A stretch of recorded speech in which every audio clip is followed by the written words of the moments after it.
आणि आता थेट जाऊयात, उपमुख्यमंत्री एकनाथ शिंदे बोलतायत। मान्य लोकाभिमुख, जनतेला दिलासा देणारा आणि विकसित भारताकडे वाटचाल करणारा आणि आर्थिक महासत्तेकडे वाटचाल करणारा अशा प्रकारचा अर्थसंकल्प मांडला, अर्थसंकल्प मंजूर केला। तेव्हाही विरोधकांनी अशीच टीका केली, परंतु त्यांना टीका आणि आरोप याशिवाय दुसरं काही काम उरलेलं नाही। आणि म्हणून जसं केंद्राचा अर्थसंकल्प सर्वसामान्यांसाठी लोकाभिमुख आणि शाश्वत जनतेला दिलासा देणारा, मध्यमवर्गीय सर्वसामान्य कुटुंबियांना कराच्या ओझ्यातून बाहेर काढणारा, 12 लाखापर्यंतच्या उत्पन्नाला इन्कम टॅक्स फ्री करणारा, आणि मी त्याच्यामध्ये डिटेलमध्ये जात नाही, मी अगोदर बोललोय, आणि अशा अर्थसंकल्पावर देखील विरोधकांनी आरोप केला। आता मुंबई महापालिकेचा अर्थसंकल्प आज झाला। कुठली करवाढ, दरवाढ आणि भुर्दंड मुक्त अशा प्रकारचा अर्थसंकल्प आहे।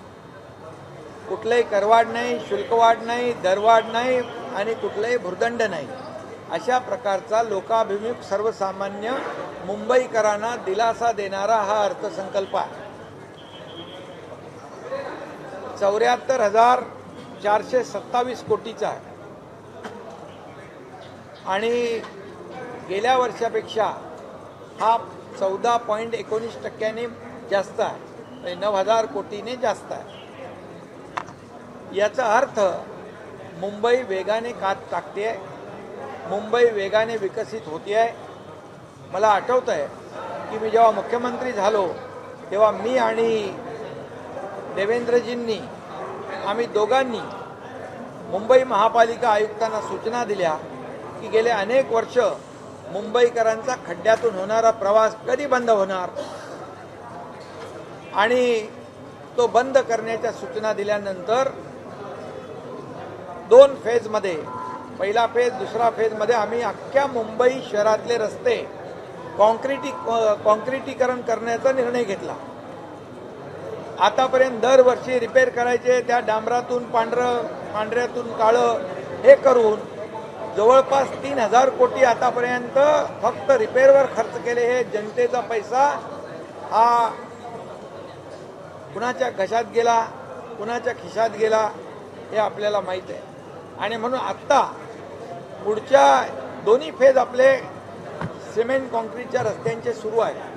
पुढच्या 2-2.5 वर्षामध्ये मला वाटतं पूर्ण मुंबई खड्डेमुक्त, प्रदूषणमुक्त आणि भ्रष्टाचार मुक्त या ठिकाणी, खड्डेमुक्त तर 2-2.5 वर्षात होईल, परंतु या वेळेस ही गेल्या 2.5 वर्षामध्ये आम्ही मुंबई भ्रष्टाचार मुक्त करण्याचा प्रयत्न केला।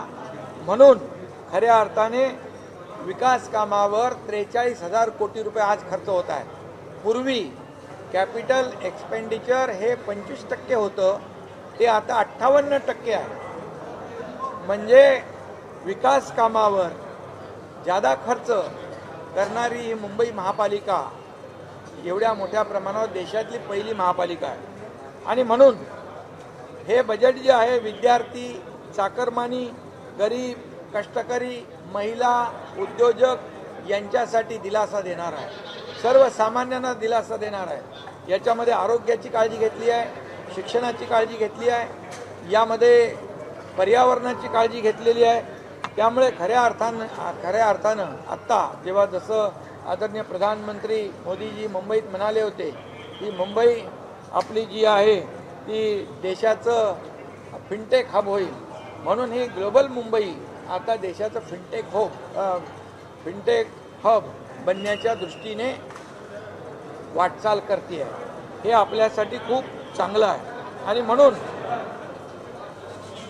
यावेळेस उत्पन्नामध्ये 7,000 कोटींनी भर पडली, म्हणजे भ्रष्टाचार बंद झाला, म्हणून उत्पन्नात 7,000 कोटीचा भर आणि खर्चामध्ये देखील वाढ झाली। आणि म्हणूनच जे लोक मुंबईला सोन्याची अंडी देणारी कोंबडी समजत होते. जे लोक यापूर्वी मुंबईला सोन्याची अंडी देणारी कोंबडी समजत होते, त्यांना आता कळलं की काय विकास होऊ शकतो, कसा विकास होऊ शकतो, हे 2.5 वर्षामध्ये आम्ही दाखवून दिलेलं आहे. आणि म्हणून या 2.5 वर्षामध्ये तुम्ही बघा, या मुंबईचं खऱ्या अर्थाने मुंबईमध्ये रस्ते काँक्रीटचे होत आहेत, मुंबईचं ब्युटिफिकेशन होतं आहे. बाळासाहेब ठाकरे आपला दवाखाना आपण सुरू केला आहे, कोस्टल हायवे सुरू केला आहे. या ठिकाणी अनेक रस्त्यांचे वाहतूक कोंडी दूर करण्यासाठी देखील याच्यामध्ये प्रावधान केलेलं आहे. मुंबईची वाहतूक कोंडी दूर झाली पाहिजे, मुंबईमध्ये ग्रीन कव्हर वाढलं पाहिजे. त्या ठिकाणी मोठ्या प्रमाणावर जी उद्यानं आहेत, या उद्यानाचं देखील एकत्रित त्याचं सुशोभीकरण, त्याचं परमनंट मेंटेनन्स, लोकांना त्या गार्डन 1000पेक्षा जास्त उद्यानं आहेत आणि म्हणून ही गार्डन सिटी देखील म्हणून ओळखूच आपण त्याची ओळख निर्माण होऊ शकते. आणि म्हणून त्यासाठी देखील पैसे ठेवलेत. आज KM हॉस्पिटलमध्ये देखील एक रुग्णांसाठी आयुष्मान शताब्दी टॉवर आपण उभा करतो, त्याच्यासाठी पैसे ठेवलेत. 0 प्रिस्क्रिप्शन काही प्रमाणामध्ये सुरू झालं आहे, परंतु मी आयुक्तांना सांगितलं आहे 100% 0 प्रिस्क्रिप्शन सुरू झालं पाहिजे. त्याचबरोबर मुंबईकरांचं हेल्थ चांगलं असावं, सुदृढ असावं म्हणून हेल्थ चेकअप करण्याचा एक ड्राईव्ह मुंबई महापालिका घेणार आहे.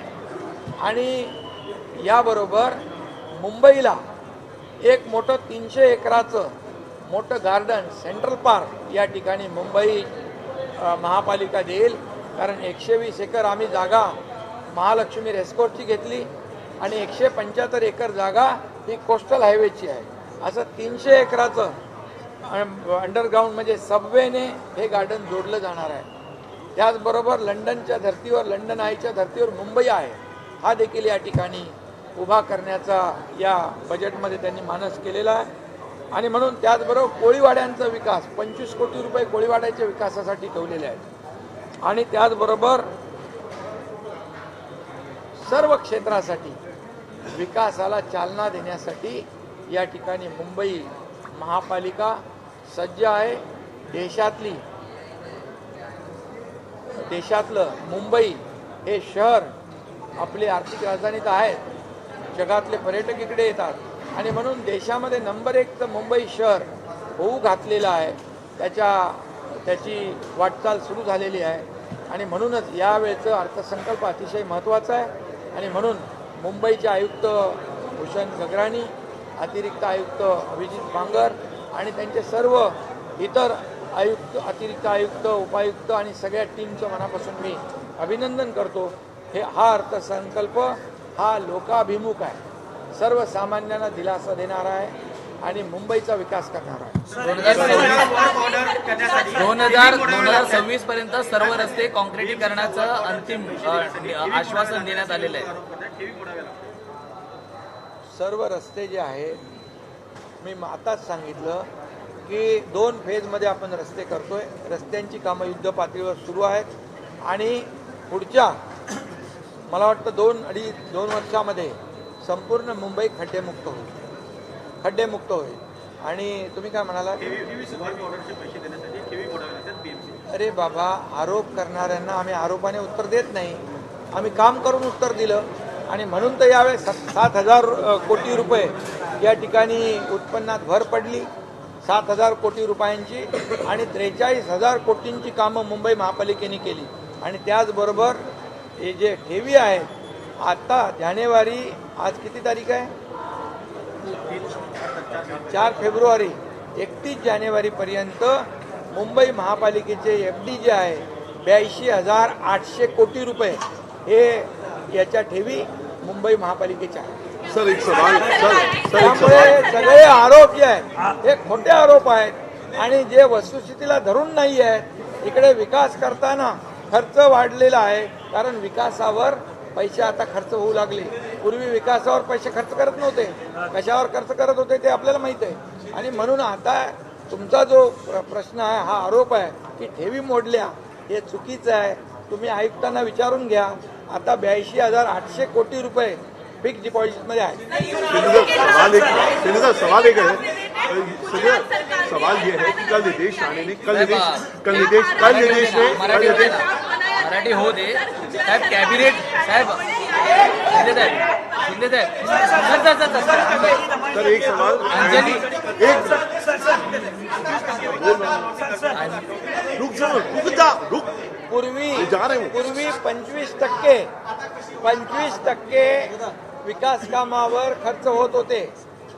आता 58% विकास कामावर खर्च करतोय.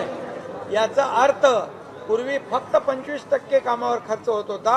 आता 82,800 कोटी रुपये एफडी ठेवून पण 58% विकास कामावर खर्च होतो. याचा अर्थ आज मी मगाशी म्हणालो, फक्त मुंबईला लुटणारे जे लोक होते त्यांना आरसा दाखवलाय.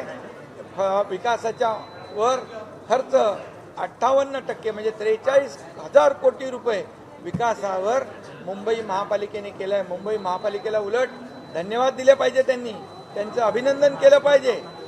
आरोप करण्यापेक्षा सकारात्मक बाजू पण बघून बोललं पाहिजे. संजय राऊतांनी आरोप सवाल हिंदी में यूसीसी को लेकर है. यूसीसी को लेकर संजय राऊतांनी आपल्यावर गंभीर आरोप केले. अरे जाऊ का मैं?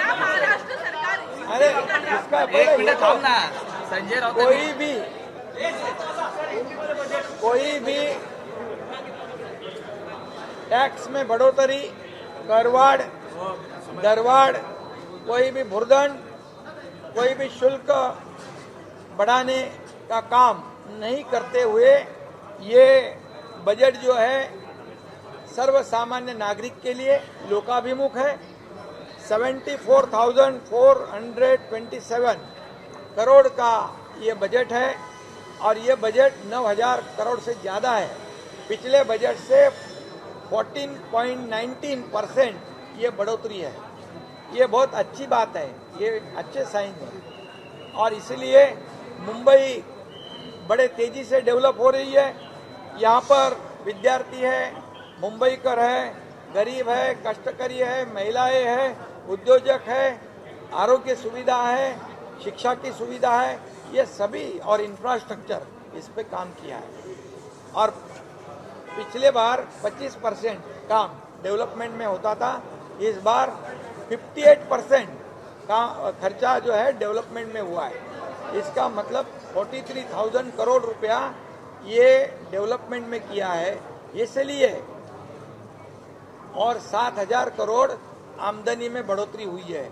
इसका मतलब मुंबई महापालिका में 2.5 साल से पूरा करप्शन को बंद करने का काम हमारी महायुति सरकार ने किया है.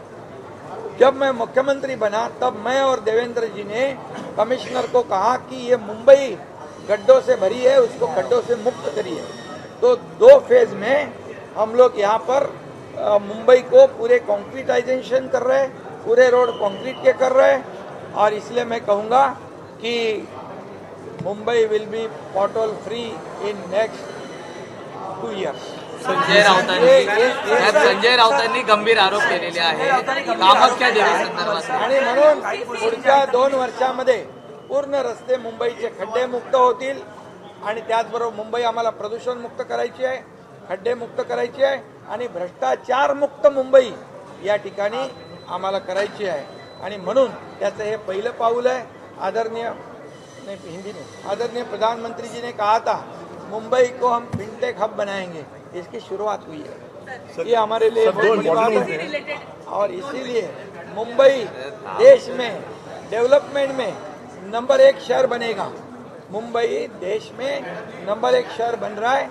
ये हमारे लिए बहुत खुशी की बात है. ये अभी पूछो क्या है. सर 2 सवाल है. संजय राऊतांनी जे आरोप केले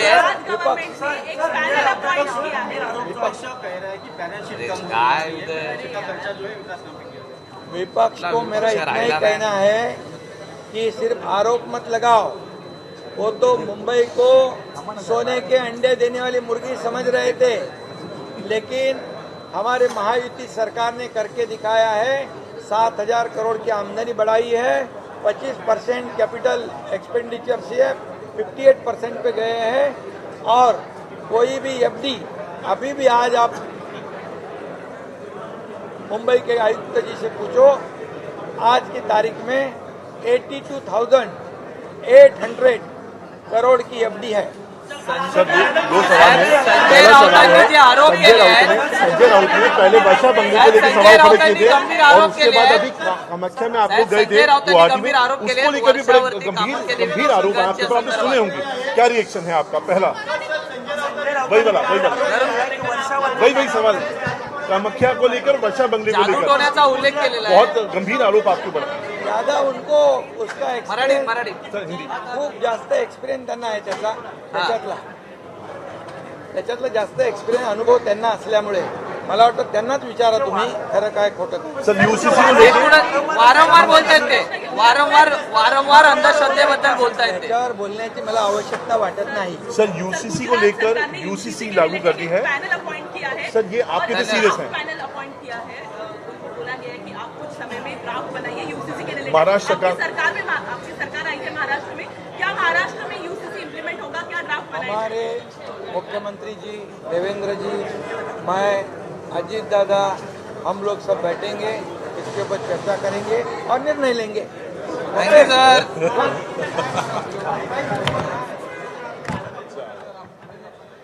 तर उपमुख्यमंत्री एकनाथ शिंदे बोलत होते। एकूणच देशाचा अर्थसंकल्प आणि त्यानंतर आज सादर झालेला मुंबई महानगरपालिकेचा अर्थसंकल्प या दोन्ही मुद्द्यांवरती त्यांनी भाष्य केलेलं आहे।